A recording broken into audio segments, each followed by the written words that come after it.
구인구직 사이트에는 설 연휴 단기 아르바이트를 모집하는 글들이 속속 올라오고 있습니다. 식당과 카페에서 일하는 일반적인 아르바이트부터 전통시장에서 전 부치기, 떡이나 과일 포장하기까지 이색 아르바이트 자리가 많은데요. 고향에 내려가거나 여행 가는 사람들을 대신해서 반려견이나 반려묘를 돌봐줄 사람을 구하는 글들도 있습니다. 남들이 쉬는 기간에 일을 해야 하는 거니까요. 시급도 최저임금보다 30% 정도 높습니다. 최근 한 구인구직 플랫폼에서 성인 남녀 3,400여 명에게 설 연휴 계획을 물었더니요. 아르바이트를 할 것이다 라는 응답이 62.3%에 달했습니다. 이건 지난해보다 8.3%포인트가 높은 수준인데요. 고물가와 경기 불황이 장기간 이어지는 가운데 연휴 기간이지만 한 푼이라도 더 벌기 위한 수요가 큰 걸로 분석됩니다. 며칠 뒤면 설 명절이 시작되죠. 이번 연휴엔 고향 가서 부모님 뵙는 20대 청년들이 유독 많을 걸로 보입니다. 20대 청년 10명 중 6명꼴로 이번 설엔 휴식, 여행 등 다른 계획을 세우기보단 고향을 방문할 계획이라고 응답했다는 조사 결과가 나온 건데요. 모든 연령대를 통틀어서 가장 많은 수준이라고 합니다. 한 데이터 컨설팅 기업이 20대에서 60대까지 성인 3,000명을 대상으로 설 연휴 계획을 조사했습니다. 이 중 고향을 방문할 계획인 사람은 55%가량으로 절반이 넘었는데요. 지난해 설 연휴와 비슷한 수준입니다.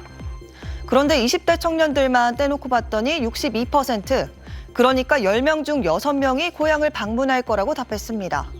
지난해와 비교하면 17%포인트 증가한 수준입니다. 또 모든 연령대를 통틀어서 고향 방문 의사가 가장 높은 걸로 나타났습니다. 20대 청년들이 설 연휴 기간에 고향을 방문해 위로와 안정을 찾으려는 심리가 작용했다는 분석이 나오는데요. 이 조사를 실시한 데이터 컨설팅 기업은 경제적 부담을 포함해 다양한 스트레스에 직면한 20대들이 가족을 찾아 일상의 부담에서 잠시 벗어나기를 원하는 것으로 해석할 수 있다고 설명하기도 했습니다. 이 통계 수치로만 봐도 최근 몇 년간 20대들의 삶은 팍팍했습니다. 소득은 줄었는데 빚만 늘어난 걸로 나타난 겁니다. 통계청에 따르면 실제로 지난 2018년부터 2021년까지 다른 연령대에서 소득이 늘어날 동안 20대 이하 가구 소득만 7% 넘게 감소했고, 반면 부채 보유액은 지난해까지 93% 넘게 급증한 걸로 나타났습니다. 이 씁쓸한 현실이지만 청년들이 재충전하는 설 연휴를 보낼 수 있기를 바라봅니다. 이 설 연휴가 있는 다음 달에 살 수 있는 상품권의 한도나 할인율을 높여놓은 지방자치단체들이 있다고요? 네, 지역사랑 상품권. 해당 지역의 가맹점에서 내밀면 미리 정해놓은 할인율만큼 뭐든 싸게 살 수 있는 상품권이죠. 네. 대다수 지자체가 2월 상품권을 1월 30일인 오늘부터 2월 4일 사이에 발행합니다. 워낙 매달 발행되는 물량이 빠르게 소진되는 편이라 미리 챙겨보실 필요가 있고요. 또 하나, 이번 달에는 상품권의 할인율과 내가 살 수 있는 상품권의 한도를 올려놓은 지역들이 꽤 됩니다. 설 명절이 껴있기 때문이죠. 지난해부터 지역사랑 상품권 할인율이 축소된 곳이 많기 때문에 이럴 때 사서 쓰는 게 이득입니다. 이를테면 강원 춘천, 지난해부터 7%의 할인을 받을 수 있는데 2월에 한해서 예전처럼 10% 할인되고요. 경남 하동은 10%였던 할인율을 2월에는 15%까지 올려놨습니다. 지금 경남 하동에 사시는 분들뿐만 아니라 고향이어서 명절에 귀성한다. 그런 분들은 하동이 상품권을 발행하는 날인 2월 1일에 미리 쟁여두고요. 명절에 가서 쓰시면요. 지역사랑 상품권을 받는 가맹점들에서 10만 원어치를 산다고 해도 사실상 8만 5천 원만 내게 되는 겁니다. 할인율을 2월에도 올리지 않은 지자체들도 2월에는 자기가 직접 살 수 있는 상품권의 한도나 이걸 선물 받아서 앱에 등록해놓고 쓸 수 있는 액수의 한도, 원래 다 한도가 대체로 수십만 원 선에서 정해져 있는데요.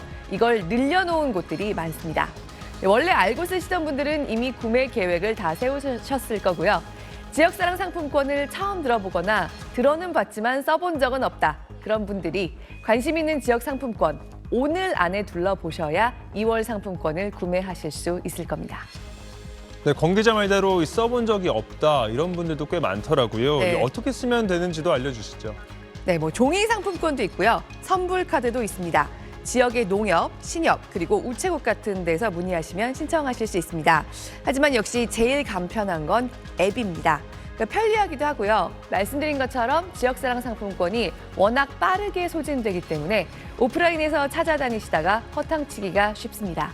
제일 좋은 방법은요. 그냥 앱으로 상품권을 구매하시고 결제도 하시는 것, 또는 앱으로 선불카드를 신청해서 수령받아 이용하는 겁니다.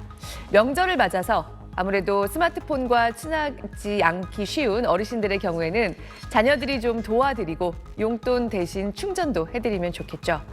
서울 같은 경우는 오로지 모바일 앱으로만 상품권을 구매하고 결제할 수 있기도 합니다. 내가 쓰는 휴대폰의 앱스토어에서 내가 원하는 지역의 이름과 사랑 상품권이라고 같이 치시면요. 해당 지역의 상품권을 사서 쓸 수 있는 앱들이 나올 겁니다. 그중에서 하나를 골라서 사용하시면 되는데요.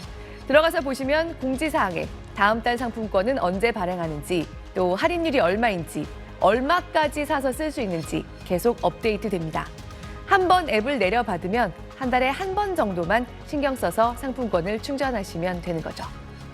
네, 한 가지 주의할 점이 이 서울 안에서는 지역사랑 상품권을 쓸 수 있는 곳이 좀 바뀌게 된다고요? 네, 이거는 쏠쏠하게 써보셨던 분들이 알아두셔야 하는 정보인데요. 연 매출이 30억 원을 넘는 학원이나 귀금속 매장, 그리고 대형 프랜차이즈의 생활용품점에서는 모레인 2월 1일부터 지역사랑 상품권을 쓸 수가 없습니다. 학원비를 이걸로 내는 부모들이 꽤 있는데 혹시 우리 아이 다니는 대형 학원은 빠지지 않는지 확인하셔야 합니다. 애초에 지역사랑 상품권이 소상공인들을 지원한다는 취지가 있기 때문에 중앙정부가 관련 지침을 개정한 데 따른 건데요. 내가 쓰던 사용처 혹시 새롭게 제한되지 않았나 정확히 보시려면요. 서울시의 홈페이지 들어가셔서 서울사랑상품권 가맹점이라고 치시면 바로 이번에 제한된 목록이 나올 겁니다. 이번에 처음 지역 상품권을 쓰셔서 이 상품권이 어디서 쓰는 건지 알고 싶다 하시는 분들은 물론 상품권 구매하신 앱에서 바로바로 확인해 보실 수 있습니다. 네, 권 기자 오늘도 잘 들었습니다.